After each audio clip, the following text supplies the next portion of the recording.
What's up? It's David, the emotional optimization coach. And today we're going to be talking about imposter syndrome in business. So imposter syndrome in business is one of those things that shows up in really sabotaging ways. And we're going to talk about how imposter syndrome is actually a form of self-sabotage. We're also going to focus on why that's important for business, how it shows up in business, and what you can do about it. I've got some really simple tricks coming up, some really simple techniques that you can bring some of that self-sabotaging behavior into balance and start stepping into more of your authentic power, your authentic confidence, your authentic self-worth and value. So that is what we're going to be talking about today, imposter syndrome in business. The topics we're going to cover are: what is imposter syndrome? Where does it come from? How does imposter syndrome show up, especially in business? Why you might be feeling like a fraud, how this affects your business, how imposter syndrome affects your business, and then understanding and reframing your true value and aligning to your authenticity. So what is imposter syndrome and where does it come from? Imposter syndrome is that syndrome when you feel like you're just not good enough. You don't have enough value. You haven't learned enough. You haven't trained enough. You don't have enough experience. And if people really understood how crappy you were, or at least that you feel on some level, then you're going to be called out, right? If they ever knew that I don't really know what I'm talking about, if they ever knew that I don't really know how to do my job, if they knew that I'm not really a good leader, right? All of these things they're crazy, they're wild, but some of us believe them, especially in the beginning, especially if you were trained to not really step into your genuine value, or to not really understand what your value is, what your worth is, what you genuinely bring to the table, or how other people see you, or believing how other people see you, because other people can see you as fantastic. They see you as a leader. They see you as somebody who's got their stuff together. But if you don't believe it, it doesn't matter, because you're never going to believe what people are telling you, even if they are authentic, even if they are genuine, even if they really, really mean it, which means you are invalidating other people's opinions, other people's perspective, other people's truth, because they do truly see you as a leader, because for whatever reason, you are a leader to them. You appear to them to have more confidence, to have your stuff together, to know what you're doing, even if you can't see it for yourself yet. So imposter syndrome is that awareness, that belief that you don't know enough. And you can have all of the certifications in the world. You can have all of the degrees in the world. You can have all of the training, all of the education, and something inside of you still doesn't feel like it's enough. Something inside doesn't feel like you are enough. So maybe you're on this constant quest to get more training, get more education, get this other tool or this other thing so that you can feel like you actually know something, like you're actually worth the praise that you are receiving, right? But the reality is, you just being yourself is already worthy of the praise that you are receiving, even if you can't see it yourself or cannot believe it yourself. So that is what imposter syndrome is. Let's talk a little bit more about where this comes from. A lot of times, imposter syndrome doesn't just appear out of nowhere, right? It doesn't just spark up and you're like, you know what, I'm not really good enough. Right? That feeling of not being good enough usually stems back to earlier times in your life when you are taught or trained to not have a big ego, for example. That's one of the big ones, where you're trained not to be on your high horse, not to whatever. Basically, as a child, your worth and your value gets diminished or gets taken away or doesn't get fanned, right? Your passion and your passion, basically, your willingness to show up and to learn and to be a good person and to get excited about learning something new. Because as a kid, we love learning new things. We're like, oh, I didn't know that that was a thing. So you get excited. And then maybe an adult in your life is like, oh, well, you shouldn't be so excited. Stop being so excited. Maybe you should just tone it down a bit, right? Well, over time, you tone it down a bit and you lose the excitement. Even though you can't really, because that little kid part inside of you is still there, still excited. Maybe you're excited for learning new things. And maybe somebody doesn't like that. Maybe you get perceived as or judged as a know-it-all, or somebody who just talks too much, or somebody who is too excited. It has nothing to do with your excitement.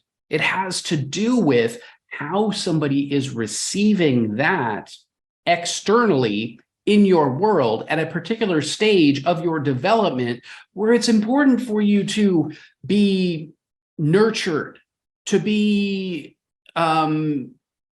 heard, right? For somebody to listen to your excitement, for somebody to be excited with you.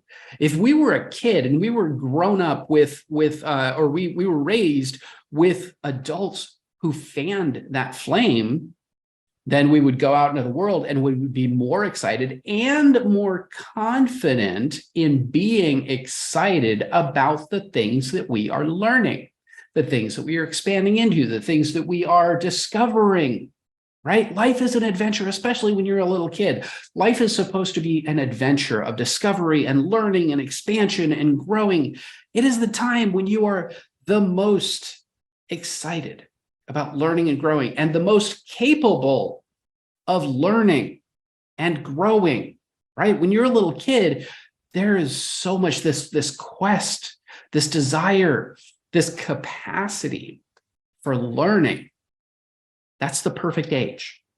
And if it is flame that is fueled, right? If you are fanned, if you have the reciprocation of excitement from the world around you, then you start building confidence. If you do not have that reciprocation of excitement, maybe because it makes other people uncomfortable, or because they weren't given that excitement or that nourishment or nurture for being excited about new things, so they've dismissed it in their life, right? Because of their upbringing or whatever. Or they were taught that ego is a bad thing. And let's talk about ego for a minute. Ego simply means personality, okay? Your personality, how you show up to the world, what makes you different, what makes you unique. That is your ego, right? But a lot of times people get ego confused with a big head, confused with egocentric or egotistical, which is basically making the entire world around or revolve around you to the detriment of other people, excluding other people, right? So as we go through and we evolve through life, as we grow, as we mature, then when we first come in, first off, when we first come in, it is all about us. It has to be all about us because we are surviving, right? So all of our world revolves around getting the nourishment that we need, getting the food and the safety that we need so that we can go out into the world eventually and engage with other people. So in the beginning, it's all about you, right? Your little baby crying because you want food. Your little baby crying because your diaper's wet, because you need a diaper change. All of those things are all about you. As we grow up, we start realizing there are other people in this world that we've just come into, and then we start engaging with the people around us, right?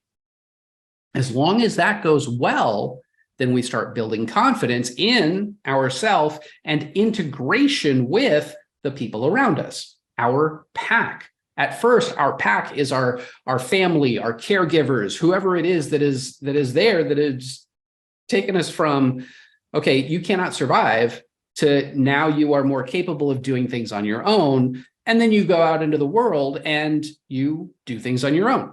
And then you eventually teach others how to survive, how to do things on their own, right?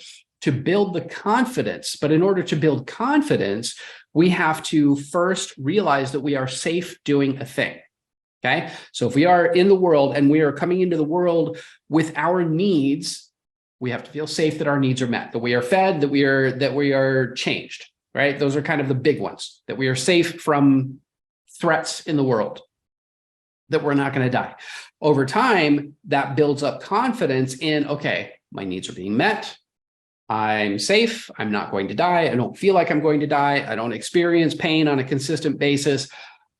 All right. Over time, what that does is that starts to build confidence. Okay. So the initial transition is being confident that your needs are going to be met, feeling safe, then feeling confident, then feeling like you can do this, whatever this is. If anywhere along that process, something happens, or you do not feel safe, you do not feel like your needs are met, or you do not feel like you are going to be accepted into this pack, whether at first it's your family pack, your caregivers, that's your primary pack, and then out into the world, when you go into school, when you start going into social, then it becomes a social pack, right? And then coworkers after that,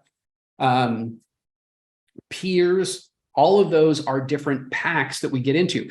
In the beginning, if we do not feel safe enough to be ourselves in that pack dynamic, in the give and take dynamic, then we start shutting it down. We don't feel like we're good enough. Like there's that fear underlying that if I am going to be judged, if I'm not good enough for this pack, I'm going to be judged.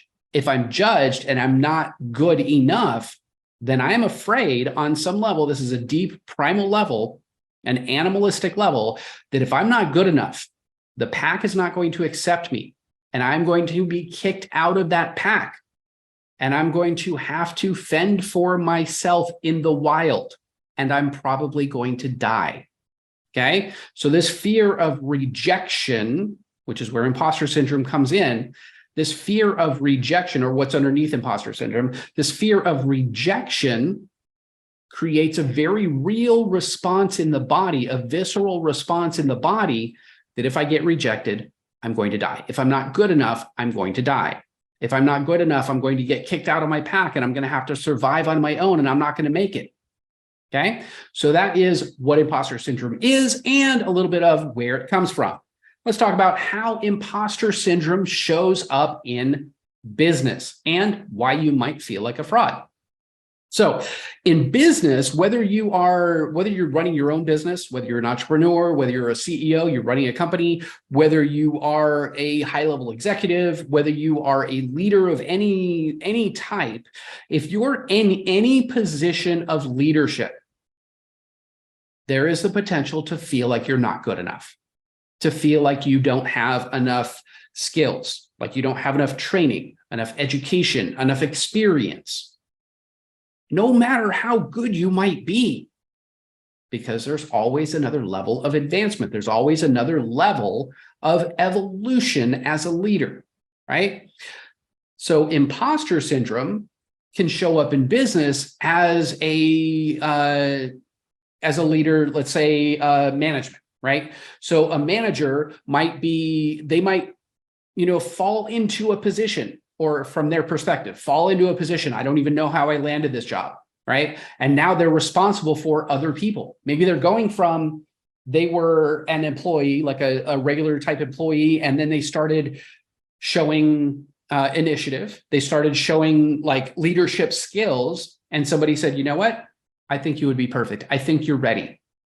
So somebody else is seeing this, right? And we're just going with this particular scenario, but I'm sure you can adapt it to anything in your life, anything in your career, anything in your business. But you got this person who's like, you know what? I think you can do this. I think you're ready. You're showing initiative. As a little kid, that's an excitement, right? As a little kid, that's, oh, I love baking. I love cooking. I love doing this thing. So somebody says, you know what? I see that you like to cook. It seems to spark something. So come and cook with me in the kitchen. So you start training this little child who has shown initiative, shown interest in this thing. And then you start teaching them the skills and you train them, right? It's the same thing in management, the same thing in leadership, in anything where you're like, I have this initiative, I have this desire, and I want to do this thing. And maybe you've already started educating yourself around how to be a better leader, how to manage people, and maybe you haven't, right? It doesn't matter. Somebody else saw this in you. They're like, you know what? I want you. I want you to apply for this position as a manager, as a lead, right? As not even a manager yet, a lead. I want you to lead a few people. I want you to take point on this thing. So you go in, you take point, and you really excel, but you don't feel like it because you don't feel like you've built up enough experience. You don't feel like you've built up enough skills. You don't have the certifications. You don't have the letters on your wall. You don't have the degrees. You don't have this. You don't have that. You don't have, instead of seeing what you do have. And that's how it will show up is you've got all of this stuff that you have acquired over your lifetime, over your experience, but you don't recognize it. So you don't believe that you have all of these things when somebody else is looking at you and they're going, how can you not believe this? You've spent, maybe you do have experience, right? Maybe you spent 10 years in a leadership role. Maybe you spent 10 years leading people without the title. Maybe you've already been doing it, but you didn't recognize it. So you step into this role and you're like, oh no. And that's where that fear of rejection starts coming in. If they really knew that I don't know my stuff, they're going to kick me out. I'm going to have to fend for myself in the wild, and I'm probably going to die. So you're like, oh no. But you put on this confident face. You pretend that you have your stuff together, but deep down inside, you're not feeling like you got your stuff together. That is a misalignment in the reality of you, other people's perspective of you, and how you feel about yourself, right? One of those things is not matching with the rest. You got the actuality of you, all of your skills, all of your motivation, all of your desire, all of the stuff that people see in you. You've got people's perception, external perception of what they see in you, but you've got you seeing yourself. You look in the mirror, you don't see what everybody else sees. You feel like you're a foreigner in your life or your position or whatever it is. When the reality is that some part inside of you already does have it together to whatever degree. You're never going to have it all together because there's always more to learn. There's always more to step into. But it will show up in business like you're not good enough when you are. So if we're talking about entrepreneurs, CEOs, people running things, right? If you're already in that position, you already have something there, right? If you're running your own business or you're running multiple businesses, you're an entrepreneur, then you have a desire, you have a passion, and you've already tried things, right? Maybe from a young age, you were like, you know what? I just want to work for myself. I don't want to work for anybody else. I want to work for myself. Maybe you work for other people in the beginning and you build skills. You know that those skills are going to apply to whatever it is that you do in the future, whatever your passion is, whatever catches your eye, and you're going to dive into it, right? All of that is still doing better than a lot of other people, but you're not seeing it.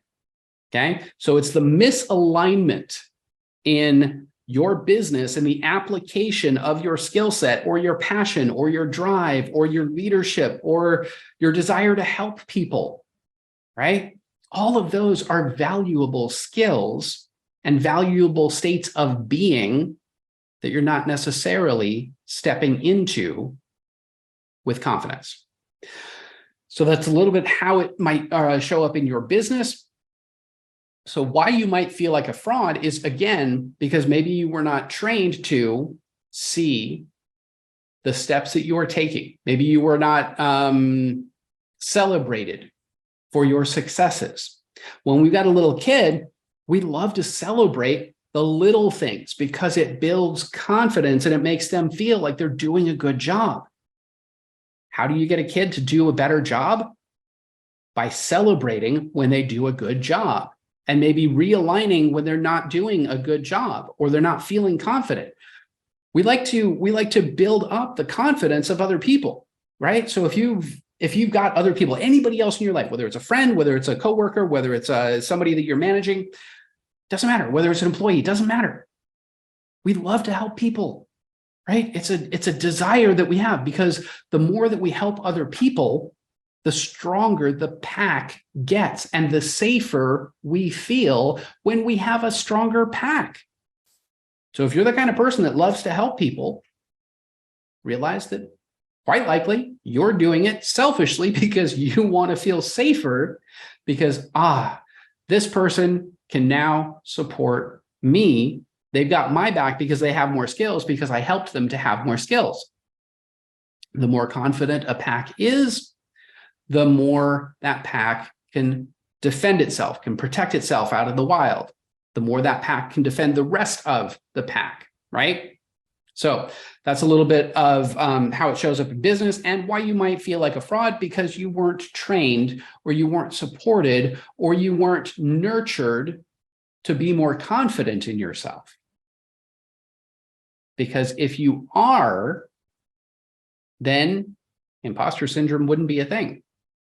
And there's a constant alignment between yourself, how you show up in the world, and how other people perceive you. If you are not aligning that in a solid way, then there's something going on. There's some issue underneath that you can address, that you can look at, like, okay, well, who took my power away? Who took my confidence away? Who trained me to not step into who I actually am and to perceive myself more in alignment with how other people perceive me?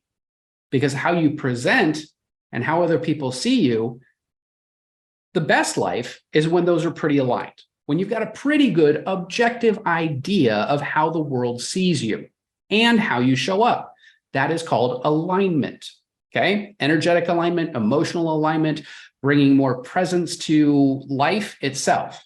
Regardless of what you do, it's about who you are. Can you show up more confidently as who you are? Okay? So feeling like a fraud is mostly a trained, learned behavior. Nobody is an actual fraud. Nobody is actually out to fake other people. And if you are, there's a whole different issue there, and you're probably not working on your own stuff. Okay? You're not even going to realize. So here's the thing. If you are so disconnected from other people that you just want to take advantage of people, and that's your driving motivation, then you're not working on yourself, and you're not going to feel like an imposter. Okay? So that's the thing. If you are feeling like an imposter, if you are feeling like you are not good enough, there's hope. If you don't care, and if you're just out to use people, well, then you probably have bigger issues at hand that have nothing to do with what we're talking about, because you can't recognize it, right? Those people who are so caught up in manipulating people, narcissists, things like that, they don't realize that they are doing something that is harming other people, or they don't care, okay? So narcissists, sociopaths, psychopaths, all of those, basically, it's not important enough for them, or they just don't care about other people. So they are genuinely more focused on themselves, typically out of survival, right? They need to feel survival is paramount to them. So they need to feel like they can survive in the world. A lot of times that's taken from other people. So if you are feeling like an imposter, then you simply are not a narcissist. You are not a sociopath. You are not a psychopath. Those are really the three main that would be cause for concern. Because you feel like an imposter, there is hope. There is things to work on. It's because you care. And when you care about yourself, the way that you care about other people, that can start bringing it into alignment. Okay. So imposter syndrome, that's some of the ways it shows up in business and why you might feel like a fraud. Let's go into how this affects your business. How does imposter syndrome affect business? Let's look at the impact of self-sabotage and fears on business. So why am I saying imposter syndrome is a form of self-sabotage? Because you are keeping yourself back. You're withholding yourself from the world around you. That is going to sabotage your success because maybe you're afraid of being successful. Maybe you're afraid of stepping into the limelight. Maybe you're afraid of stepping into your genuine, authentic self. You're afraid of stepping into your power because maybe you've seen other people who are powerful that abused it, right? And you're like, I don't want to be like that. Well, if you don't do that, how are people going to have quality people as leaders if quality people don't step up? So if you're a quality person, you care about other people, and you are not bringing your confidence to the table, not at least working on your confidence and feeling genuinely confident and realizing more objectively what you do bring to the world, then you're holding yourself back. You are literally sabotaging your success. And the byproduct of that is you're not showing up authentically for other people. You're in this fear state that is holding back what you can give because you're using it as an excuse on a very deep subconscious level so that you don't get bigger, become a bigger leader, a better leader, and create a bigger impact in the world because you're scared. And that's okay. That's okay for now. But as you align your genuine confidence, that fear will start to go away and you will start to genuinely bring more of yourself to the table. The more that you bring of yourself to the table, the more that you can do. And the more that you can get your people to do, the more that you can lead from an authentic space and place. So that's a little bit on how imposter syndrome affects business, the impact of self-sabotage and fear. Let's talk about what's happening in your mind. Understanding old patterns and programs and understanding and reframing your true value. So in your mind, you've got this habit, you've got this program, you have been trained and you have continued to keep this pattern going inside of your mind. You've been trained from a very young age, most likely to not be confident. And here's the thing, most often it's because you being confident has made other people uncomfortable, and you're letting them continue to hold you back. You're letting that program and that fear of making daddy mad or making mommy mad or whatever, right? You're continuing to let that hold you back. So you're not stepping into, you know what, maybe I am pretty cool. Maybe I do know I don't know everything. I may not know everything, right? But I know some things. And if I know some things, I can learn more because I love to learn, right? Most likely, if you're one of the kind of people that has an issue with imposter syndrome, you're also probably the kind of person that loves to learn, but doesn't feel like you have learned enough. So when is enough going to be enough? So what's happening in your mind, again, going back, is these old patterns and programs of making sure that we're safe in this pack. So we don't want to make these adults uncomfortable who are providing for us and keeping us safe, because if we do that, maybe we're not safe.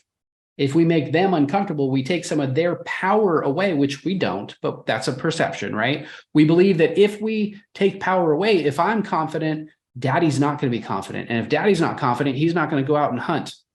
He's not going to go out and get things out in the world. So our resources we're not going to have enough resources. When the reality is you can both be confident, right? You, daddy, mommy, whatever, can all be confident. Being confident does not detract from anybody else's confidence. At least being genuinely confident does not. Okay.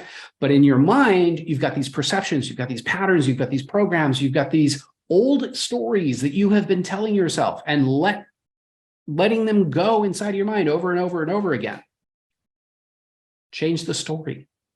Okay. You have the power to change the story and to change how you're talking to yourself, because most often these other people are no longer there in your head, right?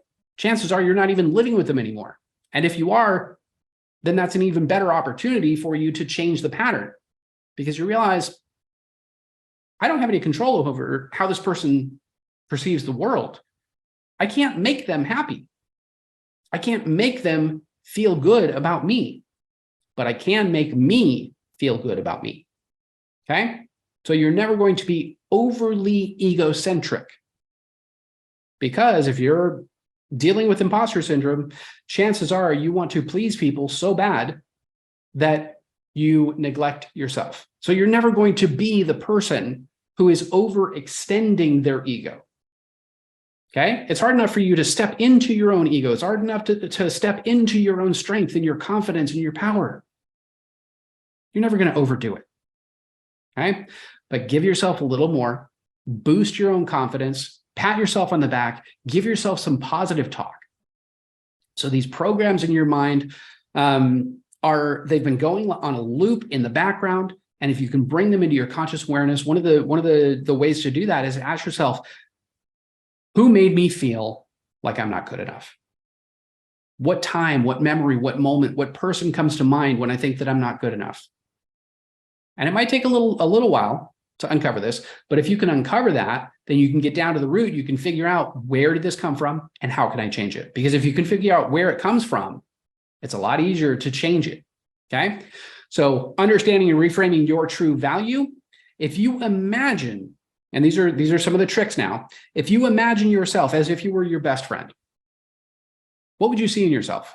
What would you tell yourself? What are you good at? What are you missing? What have you diminished? Where are you holding back? And why? What makes you a good leader? What makes you a good person? What makes you a good helper? Okay.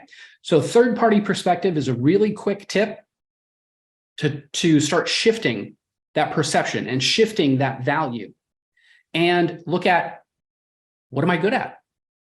And start listing, do a list, right? Do a journal.